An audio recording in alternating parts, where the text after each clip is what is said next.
Kingdom Hearts is one of my favorite game series, filled with great characters, wonderful settings, tons of cheese, and a huge amount of heart.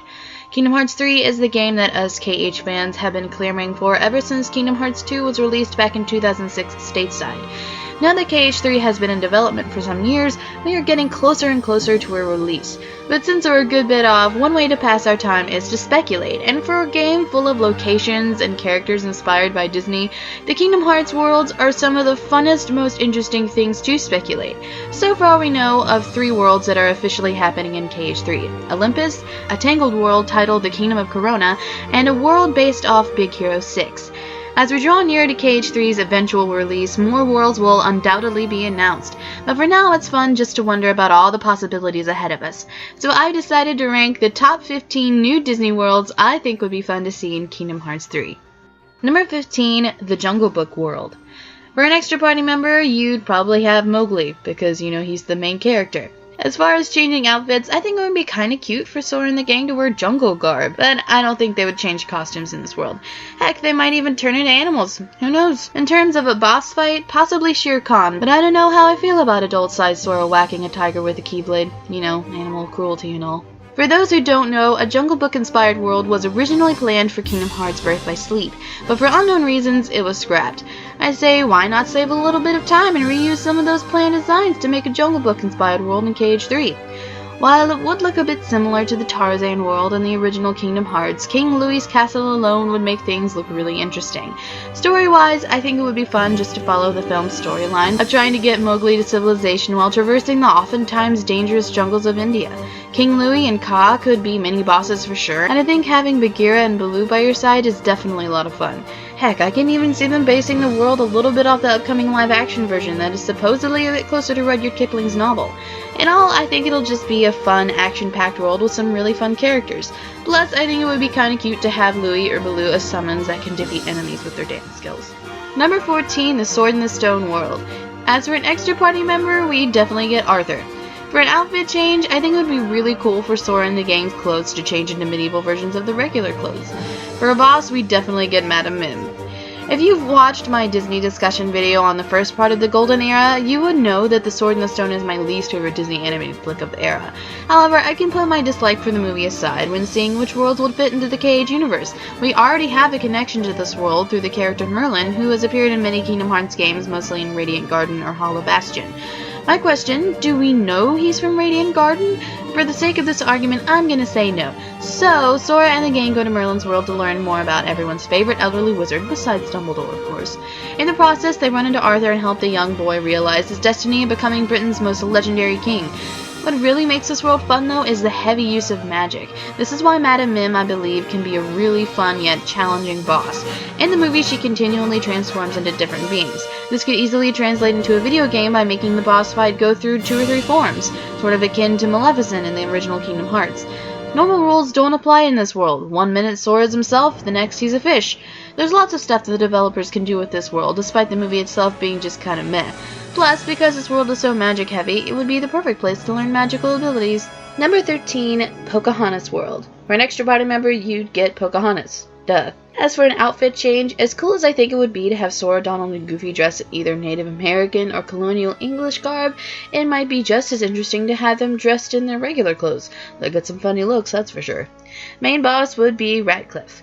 In the span of the Kingdom Hearts games, including the spin-offs, pretty much all the Disney movies released during the Disney Renaissance have been represented, all except Pocahontas. This could be because, comparatively, the Pocahontas film is just not as popular as the other films released during this era. It's certainly my least favorite movie of the era. But I think it's time for Square to introduce it to the franchise because I'm an OCD completionist and I requires it, precious. Don't you think it would be fun to run the hidden pine trails of the forest and taste the sun-sweet berries of the earth? Yeah, I'll stop. Not only is there action with the whole English crew with their guns and knives and John Smith's eerily thin nose, but there's also the mystical, fantastical side with Pocahontas and her tribe. It makes for an interesting combination. Plus, the prejudice theme could make for some interesting developments. The fact that Sora, Donald, and Goofy look different could make both the English and Native American side distrust them. Come on, Square!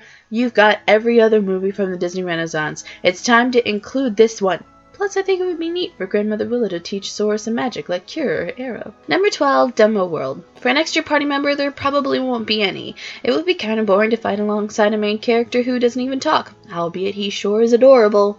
For clothes change, I think it would be kind of neat to see Sora, Donald, and Goofy dressed in circus-y type clothes, but I think they'll just stick with what they normally wear. Since there's not really a villain in Dumbo, unless you count the circus ringleader or the other mean old elephants, the boss will probably be a Heartless, a la the Trickmaster in Kingdom Hearts, or an original character like a member of Organization 13. Dumbo is one of the few movies from Disney's golden age not represented in the Kingdom Hearts franchise, other than the Dumbo summon you receive in the first game. I think the circus theme could definitely make for some fun and creative challenges in Heartless. Heck, a terrifying clown Heartless could be the big boss. That would be cool. The story would focus around Sora and the gang supporting Dumbo rather than having him in your party. Again, he doesn't talk. So it would be really special and gratifying when he finally takes flight. I think I might cry. Besides, they could totally do so much with that uber trippy pink elephant sequence. Disney sure knew how to scare him, didn't he? And since this is set in a circus, think of all the minigame possibilities. This could also coincide with the recently announced Dumbo live-action remake. You know how Disney likes their cross-promotion.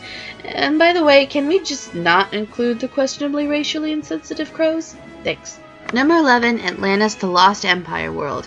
For an extra party member, we'll probably get Milo, but you know we all want to see Kita in the party. She's awesome. For clothes change, it would be cool to see Sora, Donald, and Goofy dressed in Atlantean clothes, or at least change into them. For a main boss, I guess it would be Rourke and Helga Sinclair, but I think it would be kind of cool to have the Leviathan, or I could even see a Heartless boss or an original character boss. Let me start off by saying that I am basing this choice solely on the world's potential, not for my adoration of the film. I think the film is just okay. In my book, it's not terrible, and there are some really neat and creative moments, but its subject's potential far outweighs what we actually got.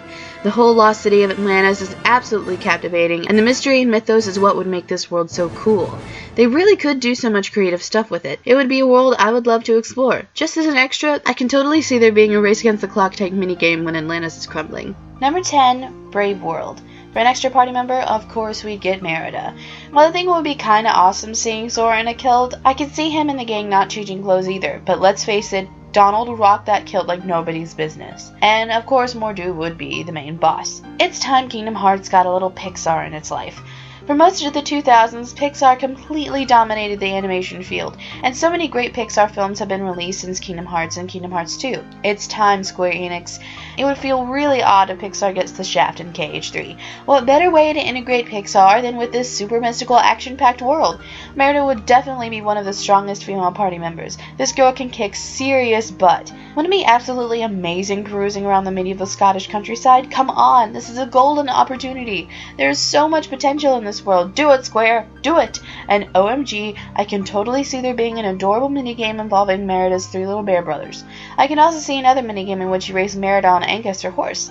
This would also be a great opportunity to learn some magic too. Number 9, Wally World. For an extra party member, well, the Dumbo rule kinda applies here. Wally doesn't speak, save for his name and the name of his beloved Eve, but it would be totes adorbs, yes, I said totes adorbs, if by finishing everything else in this world, Wally learned a new name. Sora! Oh gee, I might cry. With that said, he probably wouldn't be in your party, but wouldn't it be so much fun? Gosh darn it, Wally is cute.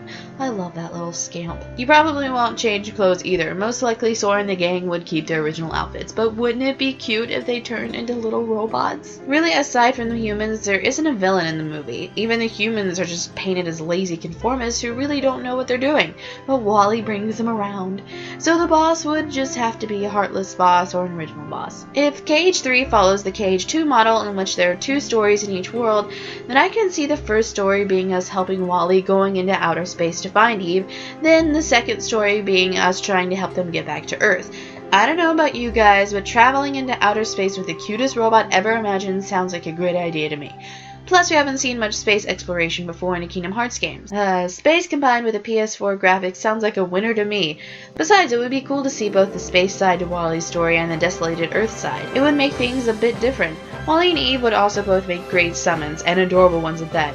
OMG, what if you summon them both together, and with the power of their adorable robotic love, you defeat your enemies? The only drawback I can think of is that there's another story that I want to see in KH3 that also involves space exploration. It might be a bit aesthetically redundant if they're both in one game, but we shall see. Well, that's it for now. Stick around to find out which Disney-inspired world I would like to see most in Kingdom Hearts 3.